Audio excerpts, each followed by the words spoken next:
Epistemology. Should we stop inquiring now into reality? If everything that we've learned and ended on, is it the case that we can't ever know reality? Is epistemology hopeless?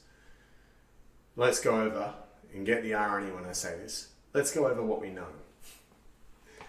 All human perceptions about the world cannot give definitive explanations of the world independent of our perceptions. That is to say, we must preface everything spoken with "from my point of view" or perspective. Sense data is relative and it is fallible. Now, this is not postmodernist per se. Postmodernism is just one of those entities lurking in these philosophical shadows. Something else that we know, our knowing of the world is mediated by our contexts, our cultural, social, historical, and biological context. And these things matter. This is hugely important and just a little bit scary. I feel as though I can control myself, but I don't feel as though I can control my culture. And my culture is going to determine what's true or not. I'm not going to be in charge of what I find true. We don't have a logical explanation of our perspectives, so we can't really work backwards to a common knowledge. Like, we can't say, well, you're seeing it from one angle, I'm seeing it from one angle. We understand the angles, therefore we can work backwards and find out what it is. We don't really know those angles. There is no one true theory. There is no God's eye view. This is bloody tough. So Descartes, Locke, Kant, Hume, all wrong. And foundationalism is dead. Epistemic realism then is the idea that we can know objects objectively. Realism, right? Realism. That is to say, is the object real, or do we make it real with our judgments? Or is it real anyway? Is it real without us? If human beings weren't here, does its reality change? And relativism would say, no, it's not real. It may exist in and of itself, but we'll never know it. And whatever we know about it will be true for us, but it's made true by our perspectives and by our experiences and maybe some of our prejudices and histories and biologies and things. Realism requires that our true judgments are true of what they judge. The characteristics of the object are true independent of us making the judgment. Consider, though, whether or not we need to have knowledge of all the characteristics of a real object. Take a tree. Let's do an example of a tree. Let's say some things about this tree. Number one, it is an oak tree. Number two, I like it. I like the oak tree. Number three, it is giving off background radiation as carbon-14 decays or whatever. And number four, its acorn germinated exactly so many periods of time ago. Let's say those four, try and make those four truth. It seems that we can agree on the first thing, but only in a broadly used framework. So an oak tree, most people know it as an oak tree, but I suppose the natives of the area that first saw an oak tree, if they did still exist, might call it something different. But there's a very large framework called the English language, and we'd all agree it's an oak tree, so that seems to be a truth. The second thing is pure relativism. I like it, completely unverifiable. I might change my mind. Not a truth. The third one, it's a personal truth, but it's not something we can know. The third thing is objective, that is to say that it's giving off background radiation.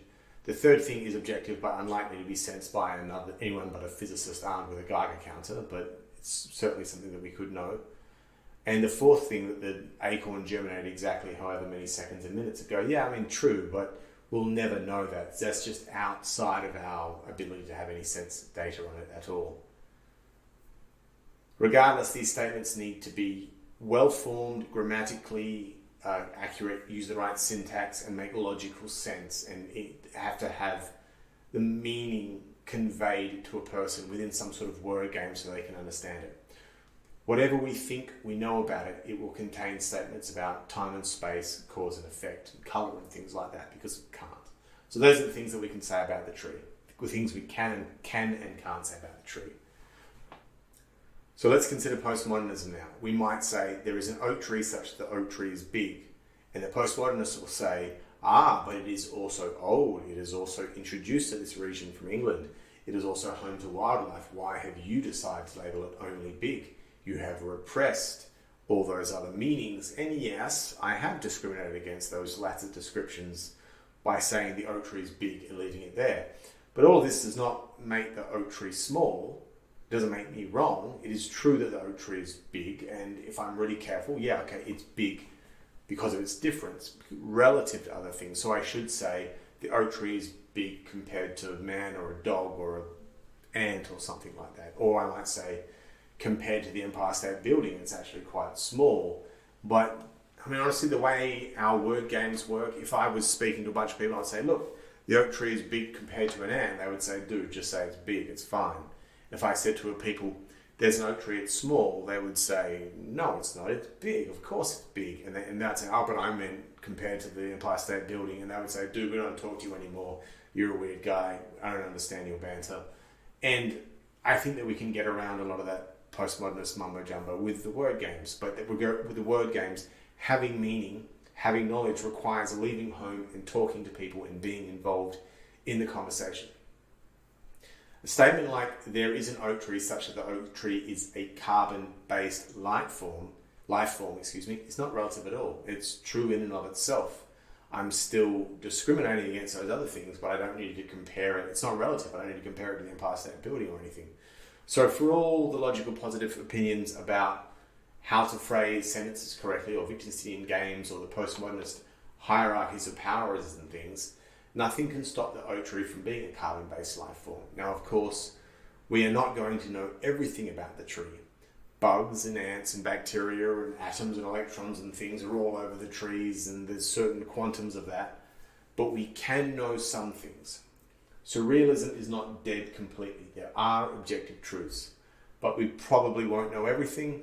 Certainly many things are relative, and even the things that we can know, we can get wrong because we don't speak correctly, or we take the way that we're talking out of the context, rip it into philosophy and out of in real life, or we lie about it, or we turn it political. And we might say that those last couple of things are people acting in bad faith.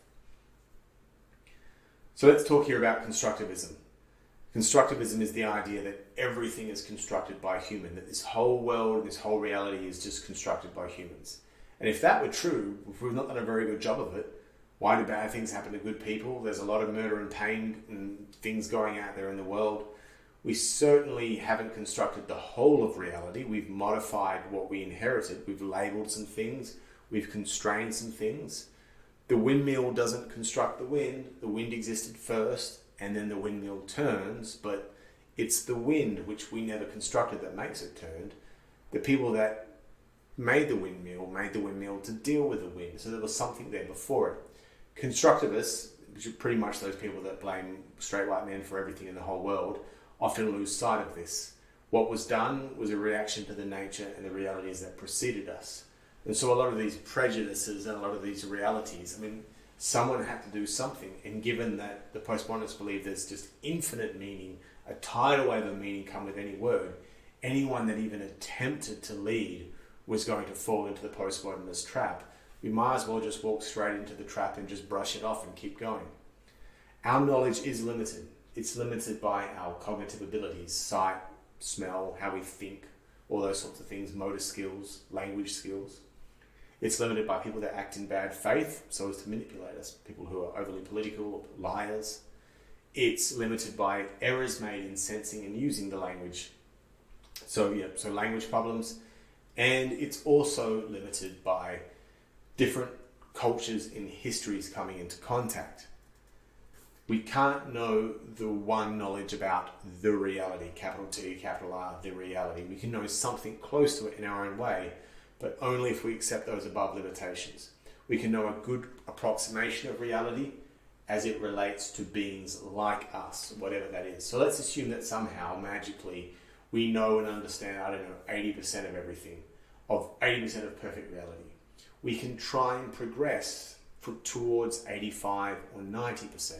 And as humans, if we're all born today knowing 80%, and some people are allowed to progress towards 90 and we're not, we intrinsically understand that they're going to have some sort of natural advantage over us as they understand more about the world than we do, and we find that unfair. So given the four things I said before, what can we all do to try and know more of the world, given that we accept we'll never know all of it? Number one, we can improve those cognitive abilities, our motor skills, our language skills, our sensory perception.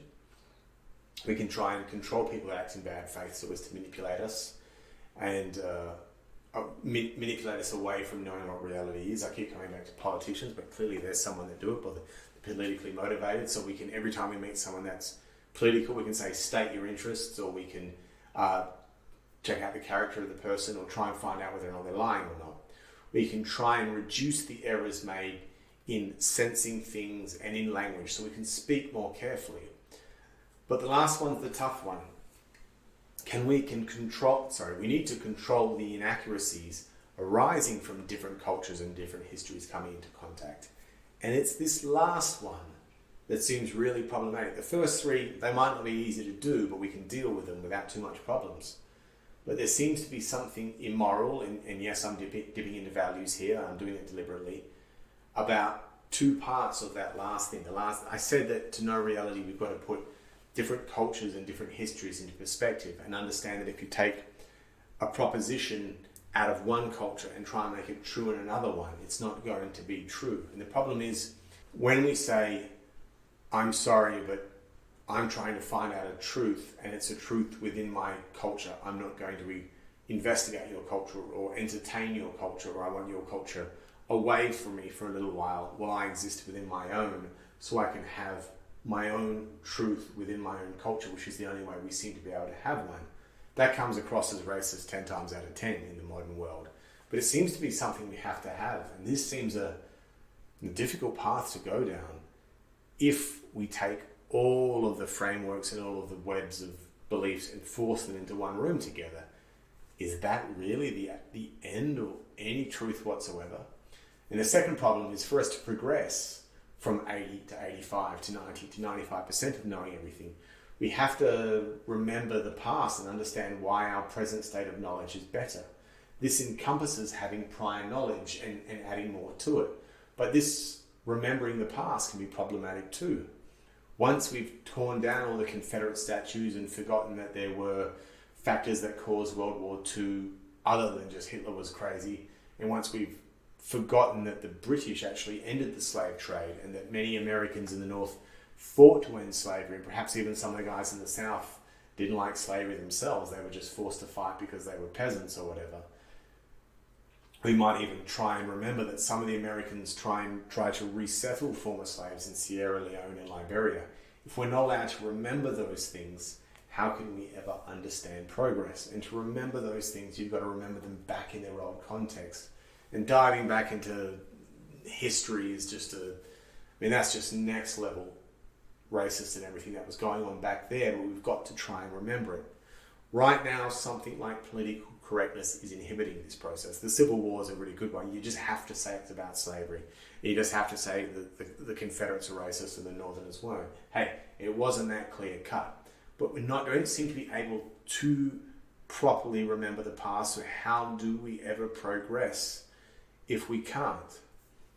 For want of another example, are we able to remember what things were like before we had as many single mothers as we have now? And do we dare? How offensive is that to talk about it? Can we compare populations of people that have differing amounts of single motherhood rates?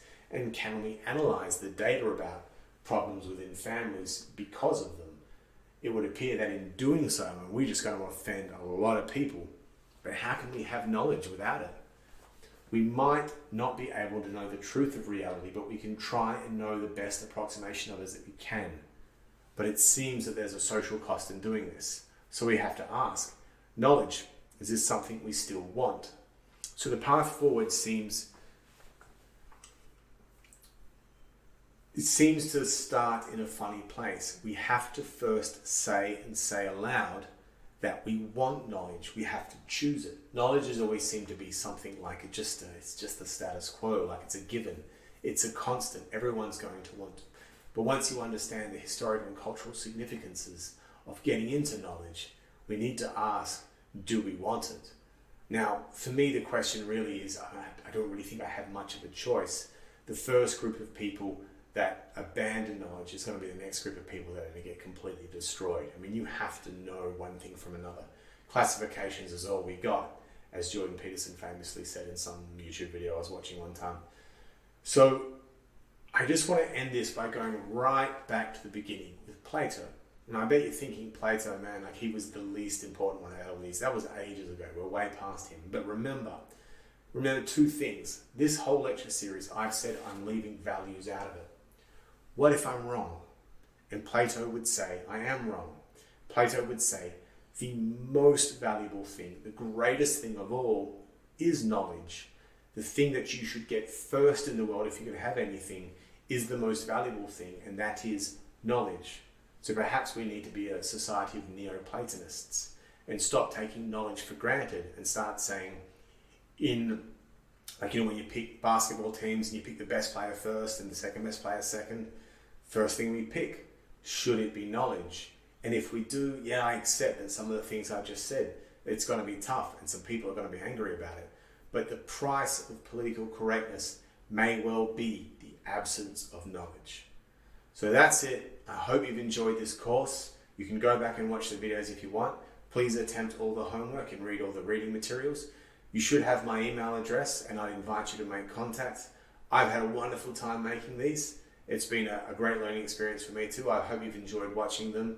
And whatever happens in the future, I hope that you join this resistance that says that we've had enough of skepticism, that knowledge is possible, maybe not all of knowledge, but more is better than less, and to do so we're going to have to choose to want knowledge.